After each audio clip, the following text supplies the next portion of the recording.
38 members, we're 12th, one more than San Diego. If we get to the top 10, then we're going to get to 418, so let's try. Indiana Ray have the top 2, they haven't made. Atlanta are the top 3, we won't get that, but we can get to the top 10, which is pretty impressive. Never say never. That's right. Providing our invocation today is Kristen Boone, President and Chief Strategy Officer at the Boone Group and a club director. All right, so for many of our students or children, this is back to school week. This week, next week. How many of you all have children going back to school? Grandchildren? How many of you have been children going back to school? All right, we got it. Well, I have 2 going into high school, and my oldest starts college in 2 weeks. So when I think about blessings, I'm going to need all the blessings. We all need all blessings. So hold those children in your mind as we think about this. Father, we pray that our children would bear fruit in every good work. Help them to use their talents and abilities for your purposes. May they be diligent in their studies, kind to their classmates, and compassionate towards those in need. Thank you, Kristen, and certainly good luck to all the kids this year. May they all get A's. All right, Melissa Cobb is going to come on up from Sonora and give us the 4-way test and pledge. Thank you. Shall we? I pledge allegiance to the flag of the United States of America and to the republic for which it stands, one nation, under God, indivisible, with liberty and justice for all. And our 4-way test is the truth, is the fair of all concerned, with real goodwill and better friendships, will be beneficial to all concerned. Thank you, Melissa. Now we're going to welcome our guests. Rotarians want to come up and tell us who you brought along and your role in the organization. And please stand when you're introduced. At the end of the meeting, there's your What is Rotary table in the corner, so we can get you to stick around for a few minutes and learn about it. Good morning, Rotarians. Thank you, President. Intro, Mr. Casey Adams. I'm thrilled to have him join me today. He is with Waypoint Strategies, recently after spending nearly 13 years in Masonic Homes, Kentucky. At Waypoint Strategy, Casey provides owner-representative services, facilities management, as well as operational strategy, forecasting, and planning. Thank you for joining us, Casey.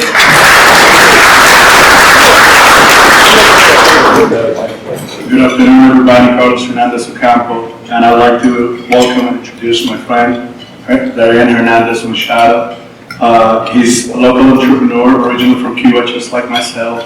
His business has only been around for about 6 years, but he does everything from taxes, insurance, real estate.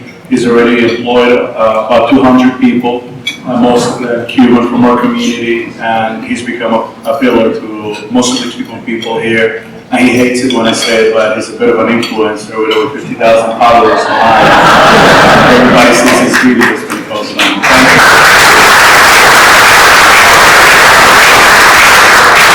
Good afternoon, Mackenzie White, Vice President of Commercial Banking with PNC. Today, my guest is Jennifer Moore, Senior Vice President of Corporate Banking with PNC.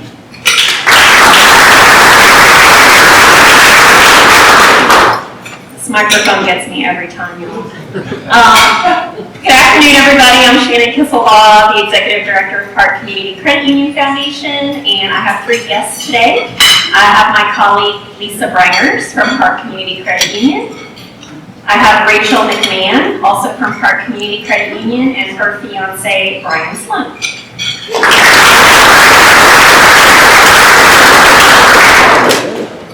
Good afternoon, President Kent. Charlie Farms Advisors. I've got my business partner with me today, David Padgett, and She's also a buddy of our speakers.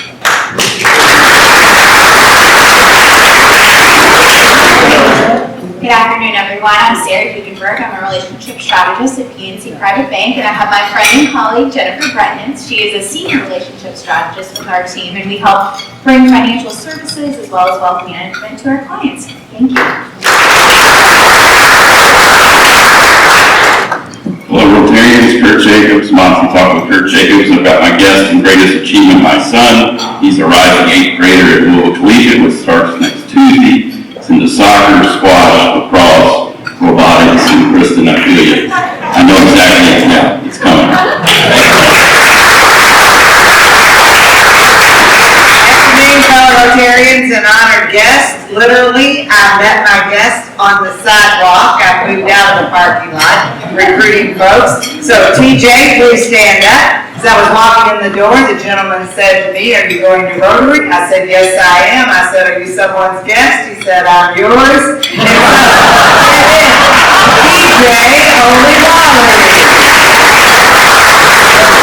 TJ is hoping to begin working with Veterans Administration's Hospital. Did I hear that right, sir? All right. Thank you so much and welcome.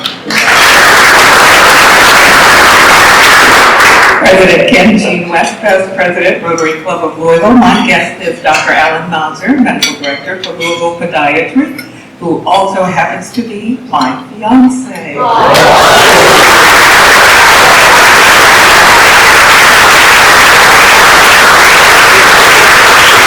Congratulations, Gene, that's awesome. It's a very Barbara thing to do, it was awesome. Yes. Coach Paget, up until a minute ago, I guess, when you walked in, Dan was the tallest in the room at 6'6". It is good to have you. All right, if you haven't seen it yet, make sure to check your inbox and read this week's Sparks newsletter. It has a ton of information. Highlights of the recent Rotary International Convention in Calgary, a Rotary Zone Summer Leadership Seminar here in Louisville, our past presidents here, upcoming events covered, including our annual leadership retreat, August 25th, our community fair in October, the Tri-State All-Star Conference with Indiana and Tennessee that will be held at the Golf House the weekend after Derby. So that's just some of them. We have a ton in there, so get your favorite beverage and read on. All right, we're going to celebrate some new members, well, actually we do that too in the newsletter, Paul Harris Fellows and Rotarians of the Year and recap meetings. So I do want to say thanks to Craig, who has the Rotary Honors Scholars Mentoring, which starts next month, I think it's September 16th. But from both Iroquois and Washington High School, so we have this scheduled slate, and if you want to help on any of those dates, you don't have to go to all of them, but please help mentor those students this year. Go back to school. All right, Rotarians in the spotlight. Lyndon Pryor, congratulations. He received the John Mack Medal of Honor. And that is one of the National Rotary League's highest accolades. It's for extraordinary and unwavering commitment to addressing social and economic equality. Congrats to Barbara Lee Jameson, who began a new role as the General Director and CEO of Opera Colorado this month. She's going to continue her membership in our club, and while she visits the other clubs in her area. Congrats to Matt Riggle. You got to stand for this. He is one of Louisville Business First 2025 40 under 40.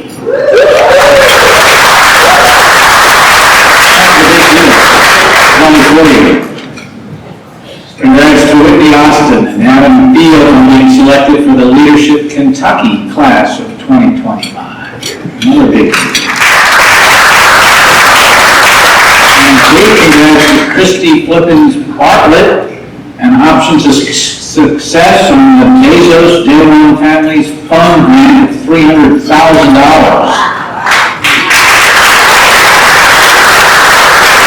She's going to use that to expand support for young women aging out of foster care, young mothers facing homelessness, and girls in need of safe, healing-centered environments. All right, I'd like to invite to the podium another superstar, Amy Luttrell, who's going to be hosting us next week, so don't come here next week. She's President and CEO of Goodwill Industries of Kentucky and chair of the Rotary Foundation Committee and majored on the level 2. She has some new honors for recognition.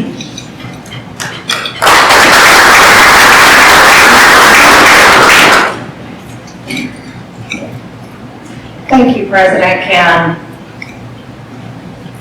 And you all come next week. We're hoping for a great turnout, and we'll make sure you have a good time. Our Paul Harris Fellow recognition that Rotary has is how we thank and recognize Rotarians and others who've given at least $1,000 to the Rotary Foundation, which is Rotary International's philanthropic. And that $1,000 does not have to be cumulative. Remember, you don't have to do it all at once. Here it is cumulative, I'm sorry. You don't have to do it all at once. You can get there gradually, if that works best for you. If you are already a Paul Harris Fellow, would you please stand and let us thank you for your generosity?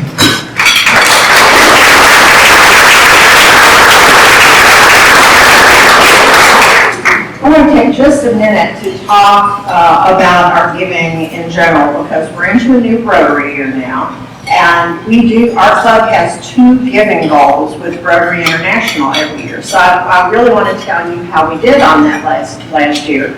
And it's important that we do that, among other reasons, because that allows us to remain a star club. And what that means is that we're eligible for district grants.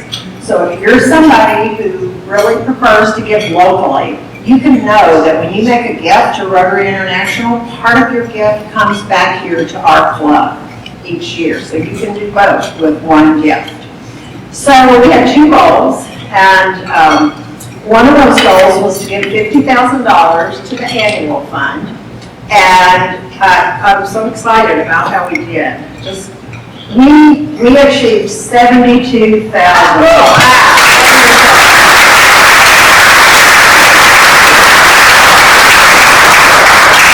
The year before was 55, so we just crushed it. You guys are great. The second goal that we have is to give at least $5,000 a year to Rotary's Polio Plus program. And we gave $14,000, which is the most I've ever seen this project. So just 2 things to make you happy, even happier that you gave, if you need that.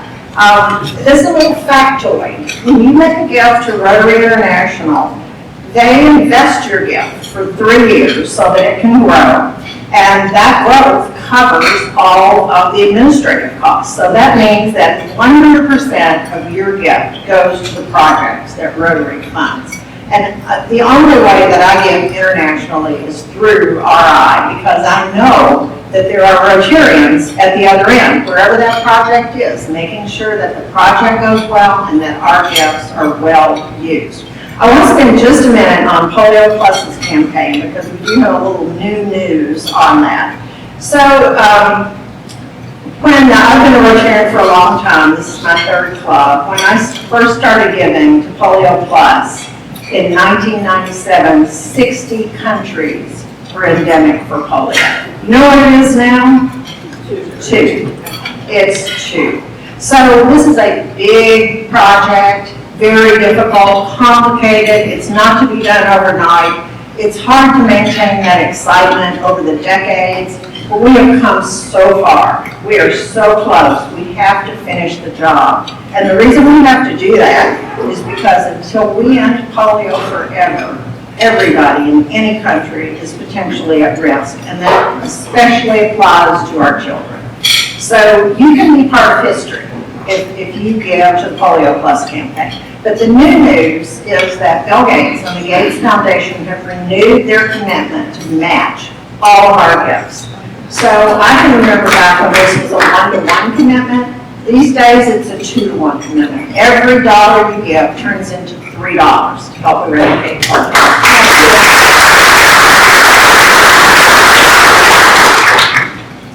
If you want to know where your giving stands, I can tell you that, I can check on that for you, and Mike Cool can check on that for you, and we're happy to do that. Also, Delene, if you get stuck on how to make a gift to make sure that our club gets credit, Delene is always happy to do everything that she can to make that easier for you. So please call on us. We want to help make it easy for you to give to the Rotary Foundation. So today, I get to recognize two Rotarians who are already Paul Harris Fellows, but they've earned a new level of recognition because they continue to give to the foundation. So I'm going to ask Ken Grossman and Doug Myers to join me at the podium.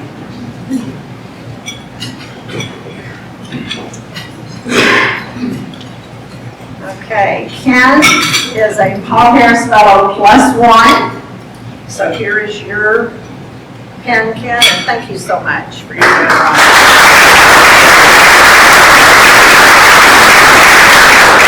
And Doug is a Paul Harris Fellow +2. So here's your new pen, Doug. Thank you so much. And thank you all for your generosity. It really adds up, and you guys just rock. Thank you.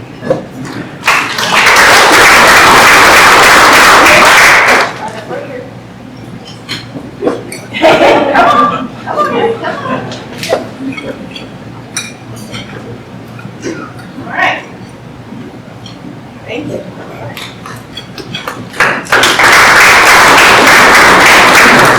Thanks, Amy. Thanks to Ken and Doug. That was one of the highlights. There were many at the Calvary Convention when Bill Gates made that announcement. Very heartfelt. He truly is passionate and urgent about getting this done, and he's putting his money where his mouth is. Who was the actress that spoke to us? She was awesome too. She was amazing. She was. Gina Davis. And she, among other things, was kind of encouraging all of us to celebrate women in leadership. So, Marie in the back, great year as president, all those accolades, all that money. It was a great year of service, but a great year of giving. So, okay. Now it's time for our speaker. You ready, Dan? I'd like to invite to the podium Matt Riggle, the Chief Administrative Officer with LPX Group and Paul Harris Fellow, and of course, a 40 under 40.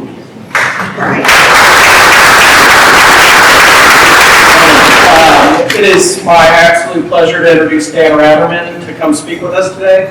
He is the COO of Shady Rays, one of the nation's fastest growing lifestyle eyewear brands. He leads their supply chain, operations, customer service, retail operations, and human resource departments. The brand now ships over 2 million pairs of sunglasses per year, has opened 8 retail stores, and employs more than 150 team members. Previously, Dan held leadership roles at GE Appliance, where he specialized in process improvements, procurement, and manufacturing operations. He used these experiences to design and implement the supply chains and operation processes that helped fuel Shady Rays' rapid growth. Dan has been recognized with the Institute for Supply Chain Management's 30 Under 30 Supply Chain Stars Award and Global Business First 40 Under 40 Award. A graduate of University of Dayton, Dan holds a Bachelor's of Science in Industrial Engineering Technology and Mechanical Engineering Technology. He also earned a Master's Certificate in Supply Chain Management and Procurement from Michigan State University and a Certificate in Strategy Execution in Global Business from Harvard Business School.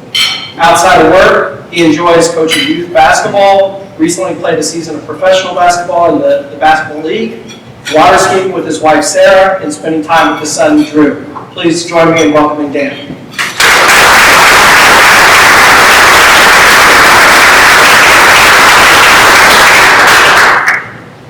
All right, thank you all for having me. I want to start with a very, very important question. And that question is, has anybody here ever lost or broken a pair of sunglasses? Yeah. Looks like just about everybody. Has anybody that had their hand up ever lost and broken a pair of sunglasses and not yet gotten a replacement? You're just down a pair of sunglasses. Oh. Okay, well, these are for you. Nobody should I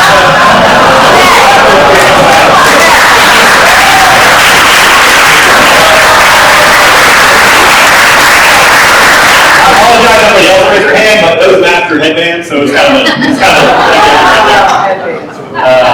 but yeah, appreciate you all having me. I'm excited to be here with this group, and honored to be speaking to you all today. I'll be talking about a couple things today. So one of them is going to be a lot about Shady Rays, right, and the growth story of how we've gone from the family living room through where we are today.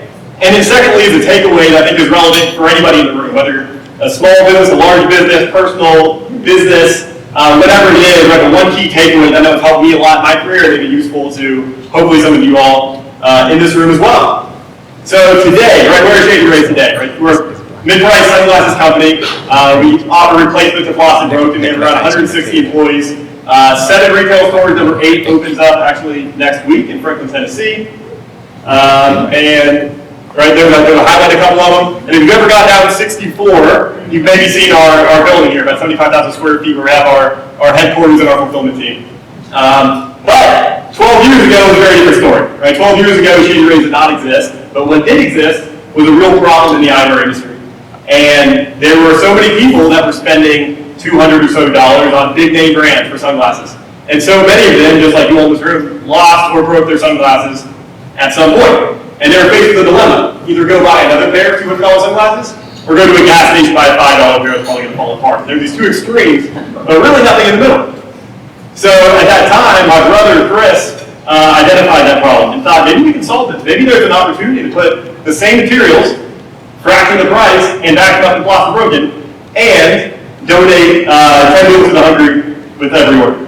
So started creating that, started getting some feedback from people to understand, is this something that people could relate to? And the feedback was tremendous, right? It was turning into a bit of a hobby of trying to sell sunglasses with this message. And today, right, we have this fulfillment center. 10 years ago, this was our fulfillment center. Just as high tech, just as fast paced. But as you can see, right, a box of sunglasses, a little laptop, a little printer, right, and maybe 1 or 2 orders a day would come through, and my dad would put them in like a trash bag and drive them to the post office every day. And at this time, right, we were trying everything. My brother and I were trying everything to sell it, right? I had a cardboard box going around University of Dayton with a credit card reader trying to sell the kids on Saturday afternoons, which was a lot of fun. And then right, we were doing wall kiosks, we were doing anything and everything we could. But as orders would come through, they'd come right through this card table. And I remember coming home from school one day from college, and I was studying industrial engineering. It was all about workstation design and efficiency and things. And I'm seeing my dad packing, and I'm like, man, he's got the printer here and the laptop there, the products here. This doesn't seem to make a lot of sense. So I was like, all right, Dad, pack 2 orders, I'm doing a time study. And if anybody not familiar with the time study, you take a stopwatch, you break down every element of the work, and time it. So I'm over his shoulder, time and everything. He's looking at me like I'm crazy, which probably was true. And I timed it. I was like, all right, you got 3 hours. I'm going to improve this process as much as I can. And he went away. I got a colored tape. I went perfect flow from product to printer to trash bag. And had a label for everything. And the room was labeled, lamps, chairs, floor, labeled it all. And all right, come back in and pack a couple orders on the time it again. And I timed it. And I was like, I just improved your process by like 300%. He's like, damn, I'm packing like 2 orders a day right now. And I'm like, that's true, but one day this is going to actually matter. We have a lot more orders. This little 30 seconds here, 30 seconds there will actually make a big difference. And that's how we operated year over year on just trying to find a little win, just a way to save a little bit, get a little bit better each day, and those things have added up a ton over time. After we worked out of this fulfillment center for a couple years, we outgrew it. So we moved to the dining room, and then we moved to the living room, and then we even went upstairs, and eventually we were running out of space in the house. So fast forward a couple of years, and we had what was just kind of a hobby and something of like, wow, this could be a real business. And my brother, who's a marketing genius and really in on the business market side, he quit his job to lead in, and then when we needed to find a real fulfillment center, that's when I left GE Appliances to start our first fulfillment center. And that included everything from laying out the space to ordering the racking, to choosing the system, setting up the processes, hiring the teams. And I'll never forget when I just ordered all this 12-foot steel racking. And we didn't have a whole lot of money at the time. We used a lot of what we had just to buy this racking. And I was talking to the salesperson. I'm like, what about assembly? Like, can I assemble this myself? Is there something for that comes with it? He was like, as long as you have about 2 hours and a rubber mallet, you're fine. Okay, sounds good. And I'll never forget standing in the fulfillment center when suddenly, thinking on the day that we're going to deliver, and something like a semi-truck pulls up, and 13 pallets of steel with 12-foot pieces on it show up. And I'm standing there by myself with bright orange rubber mallet. You've got to be kidding me. What is going to happen? So in the spirit of startup, world, called my best friend from college who lived in Cincinnati, and I was like, hey, we don't really have like real money to pay you, but I know you love Zaxby's, and I will buy you chicken sandwiches for breakfast, lunch, and dinner every day until we get you 6 built. He got in his car, he came down, and we started building. And we realized we needed a forklift, so we started knocking on doors at the industrial park until we could borrow somebody's forklift on the weekend. We realized we didn't have a forklift license, but my friend had one in high school, so we counted that. That worked just fine for our purposes. And we built it, right? And we went on from there. We started building up the team. At that time, I knew, we needed about 13 people to run the fulfillment center. And when we were hiring people, we weren't looking for people with tons of experience and a great impressive background. We're looking for people that can do the small things right. People that can show up on time every day. People that can get along with others. People that didn't bring a lot of drama into the workplace. They came in and did what they needed to do, and they would go home. And ultimately found 13 people that did that really well. And some of those people now are some of the top leaders in our organizational department that have been extremely successful at Shady Rays and an awesome trajectory for them. We then went through right into 2019, and well, really into 2020, right, had many challenges that came along the way. One of them being COVID. Right, so in late 2019, we revamped our supply chain and ordered way more in late 2019 than we ever would have otherwise because we wanted to prioritize profitability by shipping more on a boat than on a plane. Timing worked out perfectly because in about February 2020, we got the largest shipment we'd ever gotten. And 2020 happened, right in March. COVID shut things down, and so many people were having supply chain issues and out of inventory. Meanwhile, we had more inventory we had, allowed us to double our business that year and be on Inc. 5000's fastest growing companies in America and fastest growing eyewear company in the world. As time went on, right, many other stories, but so much about solving problems, both for our consumer, for our processes, also with our product. Right, we identified at one point we had many customers that were saying they love the look of aviators, but they would get tangled in their hair. Has anybody ever had that problem before? You don't get more sunglasses for having this problem. But we kept hearing that. So we worked and we designed a nose piece that doesn't get tangled. We went out and patented it, and then we put that out in the world and found so many people loved it because it truly solved the problem that they have. That's been the emphasis of growing the brand, finding small wins and solving true problems. As our team grew, what we really valued from day one, but also as we've gotten larger, is giving back in the community as well. And we've done that in some direct ways through donating meals to the hungry. We've now donated over 25 million meals, but we've also done it in ways that our team and our customers can come along the journey with us. We partnered last year with an organization that builds play sets for children with cancer. And we had an event in our Lexington store. And we went there, and myself, my brother, 15 of our employees went and spent about 4 hours physically building this large play set. And at the end of the day, Logan came, and this is Logan in the bottom left, and he pulled out in a limo with his mom, his dad, and his sister, and they got to come out and see this play set covered in Ninja Turtles, which is his favorite toy. And, it was an incredible moment. He, despite the fact that Logan was at the hospital that morning, was going back to the hospital that night, for those 2 hours he was there, it was all smiles. By Logan, by his parents, by our team. And, moments like that and times where we can really make tangible experiences on making a true impact in the world, those are the things on the hard days and the difficult days when things are really busy or challenging, knowing that we're not just selling sunglasses, we're not just running a business, but we're actually making an impact for people like Logan, who now has a new place in his house with messages and Ninja Turtles all over. So awesome experience there. But through all of these stories, right, there's many of them, right, there's a few key focuses that show up time and time again. I mentioned the one, right, getting better every single day. We talk about sometimes at work, I learned this from someone on my team, that right, we don't try to hit home runs very often, but we try to get a single or a double every day. If we get a single or a double every day, we're going to win the game. Also, willingness to fail. We're constantly trying new things. When things go well, we do more of it. When things don't do well, we do less of it. It's very simple, but it works for us. We solve real problems in many ways we talked about. We focus on taking action and learning fast.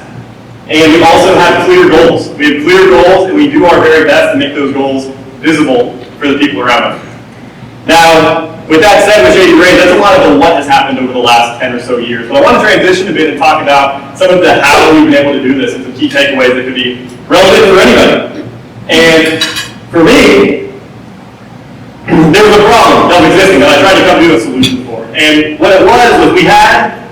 this apply for me as a person in my work life or in my personal life, people on my team, or people that I just know. And when we had goals, myself or others in the team were working really hard. But the problem was the work wasn't always aligned to the goal. Right? And as I think about my role at Shady Rays or many people's roles, it's ultimately the better I can do at making sure people's work is aligned towards the goals, the better we're going to be.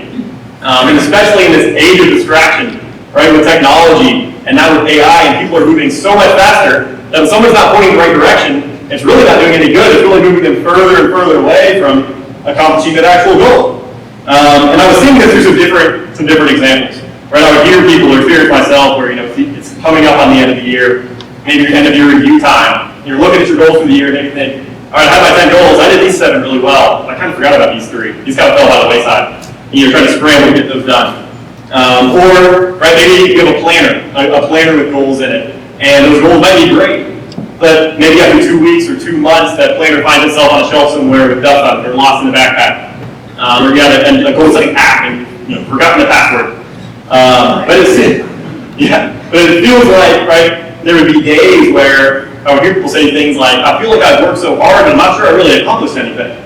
Right? But if you're working hard and not going towards your goal, it's really not moving you forward. So what I was realizing was people had great intentions, but the goals were falling out of sight and out of mind. So I decided to go on a journey to try to figure out how to solve this. Really just for myself at the beginning. So I bought all the planners on the apps that I could think of. Every day there's a new planner delivered to the front door. And I just wanted to study them. I didn't fill them all out to use it. I wanted to study them to understand what are they doing, what's this process and system that may or may not work for me. And right, there's some great ones. There's ones I've used in the past and they were fantastic. But as I was ordering these planners, and as I was also reading a lot of books about productivity and systems and goal setting, I was finding a lot of people talking about and showing the importance of making goals visible and posting them where you see them every day. And yet, when I was using these planners, or these apps, these websites, they really weren't solving that problem. They were getting lost in notebooks and lost online. So I thought, well, I'm just going to buy one of these things. There has to be some kind of visual way that I can see something that exists, where I can just list my goals in a simple way, and wasn't able to find anything. So in the spirit of entrepreneurship and the spirit of solving a problem, taking action, I thought, well, I'm just going to make my own just to put on the wall in my office, ready to keep my goals top of mind. So went into Excel, built this out, went to FedEx and printed this board that goes on the wall. And it was simple, it just showed the top 10 goals, it showed the specifics of the goal, and it showed some key milestones to accomplish those things, to keep those things top of mind for me. And I found it added a lot of value for me as I was using it. Now, I then talk to my network and people that I know and family and friends, and they saw value in it as well. Help some businesses in town that use this for strategic planning and use it to help their businesses and use that as a proof point to determine this actually is something that I think people find value in. So when I talk to people now, one of the main things that I've tried to reference the takeaway is that power of making goals visible, right? And I have seen that, right? Some people say, hey, put it right on a mirror, which could be great. Put a post-it note on your dashboard, which could be great. For me, my goals are a little bit more complex. They're a little bit more than one bullet point. So I wanted to have something to kind of blaze them out. And created this, which is just a way to show your top goals and just keep them clear. I won't spend time on this, we'll go to the next one, but it's just a very simple way just to make goals visible was really the key one. And what I learned through this was people don't rise to the level of their motivation, they fall to the level of their systems. And I thought about this when I talked to one of my friends who called me, and he lives in Texas, and he texted me and he said, hey, I have this dream. I have a dream, he said, I'm in a community, and there's a very underserved community, and there's a real need for a tutoring program for these kids. They need a better chance. He said, I know, what needs to be done, but it's really just a dream right now. And so I talked to him, and through about a 30-minute conversation, helped him kind of ask the questions to lay out, what does this dream really mean, right? Where are you going to find the building? Where are you going to find the people to work in this? Where are you going to find the people to be in the program? Where's the content going to come from? And just broke out that dream into a really more actionable, specific game plan. And he texted me afterwards and said, hey, I really appreciate those insights. He said, before I talked to you, it felt like this was a pipe dream. But after laying this out in a clear, specific way and putting it on paper, what I realized is it went from a pipe dream to really a clear, actual plan that I feel like I can actually make happen now. And that was a few weeks ago. Hopefully in a couple of years this will have come to light, but he's on track to make that happen. So as I wrap this up today, right, I'm talking about making goals visible and putting them in front of you. And like I said earlier, I want if there's one takeaway that anybody has, is just take whatever that goal is that you have and just find a way to put that in front of you where you see it every single day. And it's simple, and I'm sure that's not new information for many people, but it's something that can be extremely powerful to get the most important things done. So, if you're here today, I challenge you to think about your dream, understand what those goals are, and clarify those goals, make those goals visible, and then take the action to make them happen. Because a dream is only a dream until you make a dream is only a dream until you take the action to make it your life. Thank you.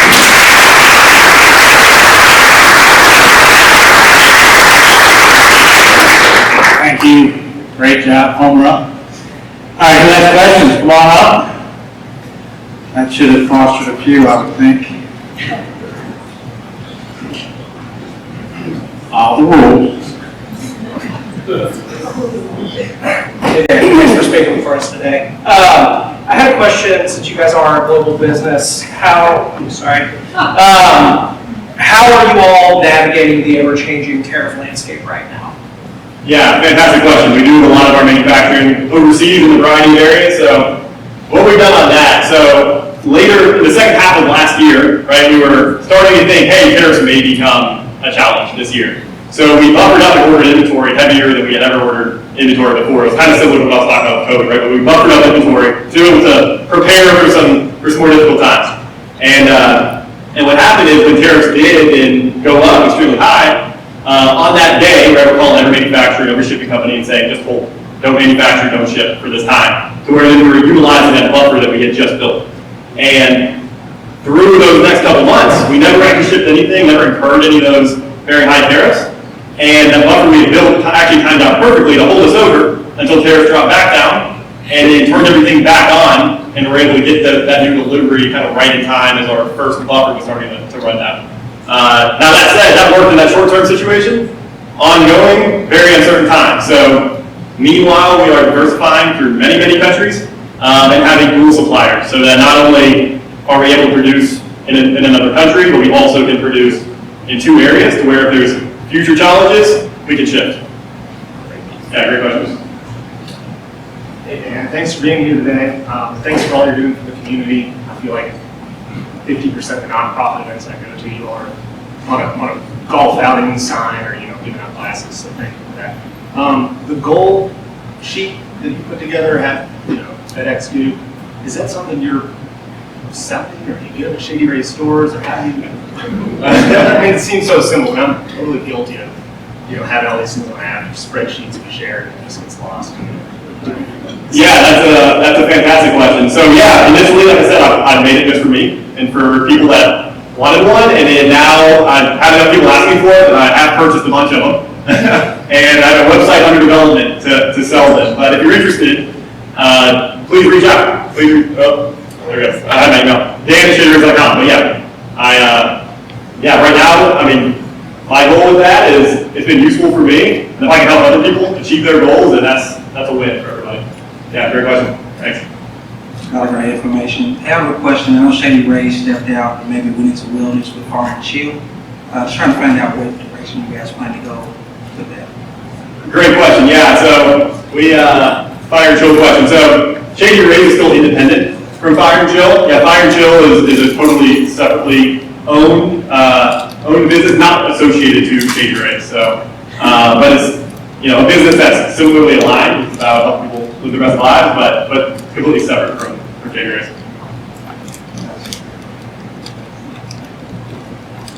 So I hope you all get your Shady Rays. But I'm curious if you could talk about, Ann Monell, Legacy Foundation of Kentucky, Anna. Could you talk about your policy for the replacements? Because I think that just really distinguishes Shady Rays and how you can still be profitable with that. Yeah, great question. And we get that a lot around our replacement policy and how we can make that happen. Because when you look at the eyewear space, right, so many people have the issue with lost and broken sunglasses, but nobody is solving that problem right now. And what we do very intentionally have done from day one is truly make it as easy as possible to get your replacement. And the way that we make that work, right, profitability-wise, is, right, if you think about our customers, and imagine a bell curve, right, we have some customers that absolutely love Shady Rays, some customers that I wish they loved Shady Rays a little bit more, and then a bunch in the middle that are just kind of your normal customer. And what we find is that when we have people that need sunglasses, they buy Shady Rays, and they're happy with them, they're good, and then they lose a break. And some people might think, Shady Ray says they're going to replace these, but they're going to make me call a bunch of people, they're going to make me go through all these hoops and do all these things, and they come online, or they'll call us, and we replace it extremely easily. And in our fulfillment center, we don't even know if it's replacement or not. It's still going to go out right in line with everything else, and they'll get it a few days later. And what that does in a lot of cases is makes that person from maybe a normal customer to really a true lover of Shady Rays saying, they actually backed this up, and they really did this, and now those are the people that are out spreading the word and hopefully coming back to us time and time again. Because what we believe is we want to protect the customer every way that we can. Right? If we can truly go above and beyond in ways that other brands are not to support the customer, that's going to pay off in the long run. Whether they're telling their friends or their family or they're buying again, and the replacement program is the way to do that, truly give them the best experience possible. Thank you, Dan. Thanks for being here and for your presentation. I'm Steve Jester. I enjoy cycling, as in biking. And cycling glasses are incredibly expensive or incredibly cheap. And do you manufacture, I could check your website, but you're here. So do you manufacture cycling shades, or would you consider that?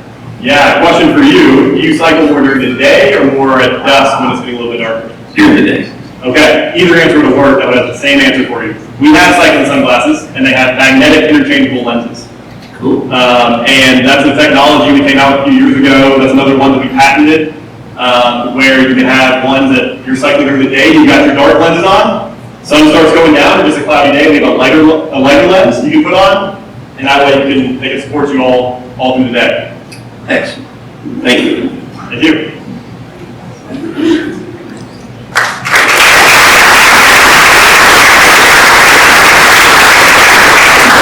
A token of our appreciation, it's a four-way test is on the back, our values. You have great values too, so amazing values. We appreciate everything you do in the community, and you might want to hang out at the Tour de Louvre and give away those, not give away, but sell.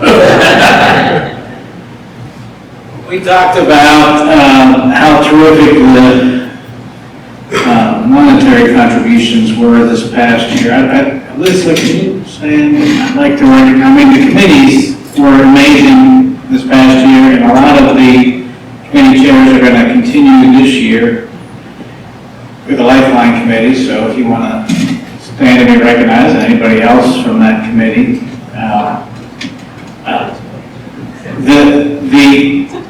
What's that? Oh, Michelle, I'm sorry. I thought I saw Elizabeth behind you, but I'm not looking directly at you. But Lifeline, all the committees do great, but just Larry Sloan, who chaired this for 7 years.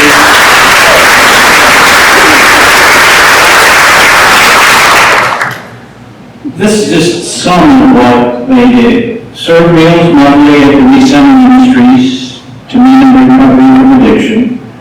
Painted and did minor repairs and dry cleanup for homeowners who are unable to do this themselves. And several repair opportunities. They also staked and sealed a ramp for wheelchair access at one of the homes.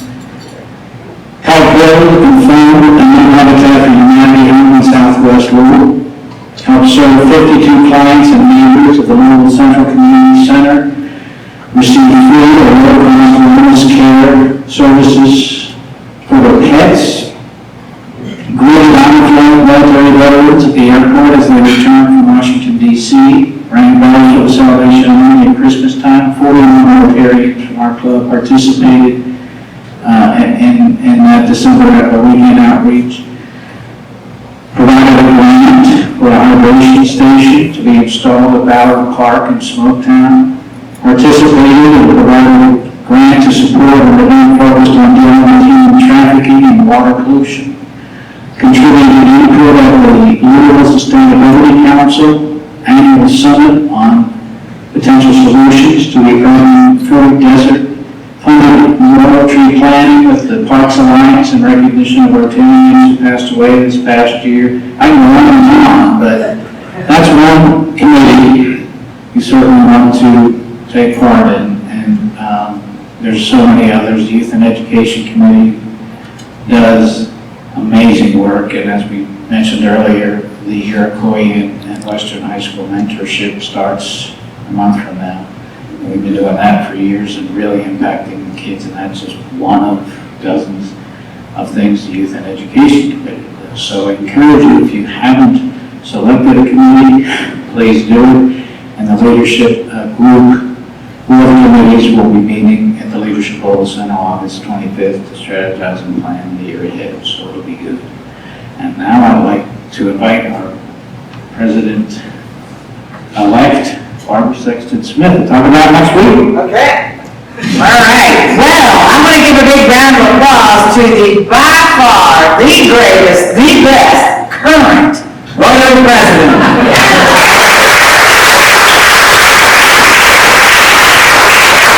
Okay, so last week I shared with the group about, I wasn't sure how this president-elect thing was going to go, where I got the email at 1 a.m., Dan, with some instructions. And then, you had the audacity, they put my picture up there. Are you trying to be me again up there on the video? All right, here we go. We're going to move right from goals to goodness. Yes, we are. Now, I did have the audacity to walk in. I came prepared, Henry Heiser, with my sunglasses, okay? And then I sat down and Mr. Ratterman was right next to me, and I tried to hide these because they're not Shady Rays. That's the real reason he gave me these. So thank you so very much. What an amazing and inspiring presentation. And we've got another great speaker next week. That's right. Fellow Rotarians and guests, I hope the guests will come back and join us next week as well. Remember, as President Ken said, we're going to be meeting, not here, we're going to be meeting at 2820 West Broadway. That is right at the intersection of West Broadway and 28th Street in the beautiful confluence of two of Louisville's greatest neighborhoods, near the California neighborhood and the Russell neighborhood. So come on, you'll be glad you did. And our speaker is going to be our host, Amy Luttrell. And that's how we're moving from goals to goodness, because actually, if you want to know the secret to becoming a speaker, at one of the Rotary Club of Louisville's meetings that is attended by one of its, and many of its 380 plus members, thank you very much. All you got to do is, everybody ready? President Ken, I know the secret. You shared it with me earlier this morning, and I appreciate that. It is this: just take a key word out of the 4-way test and make it a part of your official business's name.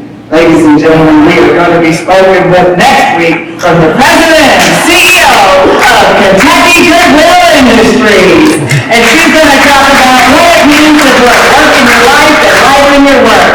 Hope to see you all there. We got to beat this week's numbers, because that's one of our objectives. President Ken, best current president we have, it's all yours.